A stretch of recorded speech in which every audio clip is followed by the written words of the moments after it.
You're watching the TCMMA podcast. As we jump into the Q&A, you got Khamzat. Two very close decisions to two welterweights. Chimaev is a middleweight. Couldn't KO an overweight welterweight at middleweight. Bo Jackson's going off. The only thing Chimaev has done against top 10 fighters is have two very close decisions against welterweights. Yeah, man. I know. He's been off for a while, so it's time to jump on him a little bit, but he'll be back. And we as fans, we're not happy of the absence. But we also recognize when he does come back, what's going to happen, because it only legitimizes what we're saying. It's only when he's off that we struggle, because it's like we have nothing to talk about. But he'll be back.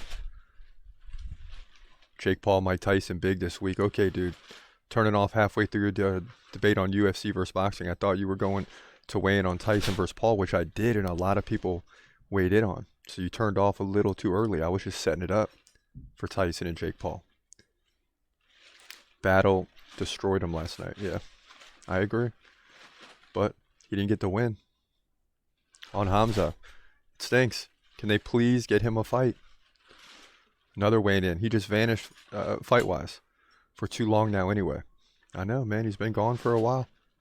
Back to Tyson and Paul. Mark Nazelli says Jake Paul doesn't have the experience where Jones has either. The whole thing will be fixed, hands down.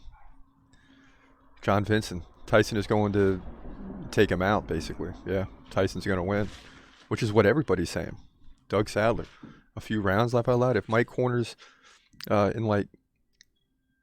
Mike over in seconds, not rounds, is what he's saying, unless it's fixed.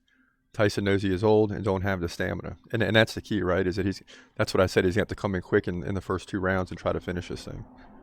Joe Paxosa. Wonder who has the longer reach. Tyson isn't known for long punches. He fights face to face, not from a distance. And that's the thing, is will Jake Paul be able to keep him off? People are acting like, listen, you remember me. You remember me. I've gone against Jake Paul almost all the time. But now I'm starting to become a believer, and he's fighting Tyson, an older Tyson. This is only going to legitimize him more. So all of you that are saying Tyson's going to win, if Jake Paul wins, then you're going to say Tyson was too old. Paul weighs in. Mike Tyson, now he looks like when he got out of prison. That body build he has now is the same body build he had when he was a younger boy. Jake Paul is going down. Listen, he's 20-something now. He's 50-something, man. I think everybody's overlooking this thing. Snowflake. Jake is going down. Hey, say what you want. I think Jake's going to win this thing, man. I think Jake Paul wins. And you got a long one there. I don't feel like reading a long one. J.R. Young, this fight isn't going to go a few rounds. Tim Carsey, Mike Tyson is going to beat the heck out of Jake Paul. And Tommy just laughs. So, I mean, I'm saying, when we posted this video, everybody is against Jake Paul. I mean, everybody is against Jake Paul. I'm completely surprised. He's gonna fight, he's gonna fight. Hold your breath till the end of the night. Last fighter call, UFC at its height. Yeah. Bringing that thunder with all his might. Saying, step up, wanna fight? Hold up, think twice. Gladiator, assassin, reckless, no abandon. Walk through that cage, he'll leave your ass stranded. Wake up, hey, where you at? Hey, got hit in the head with a baseball bat.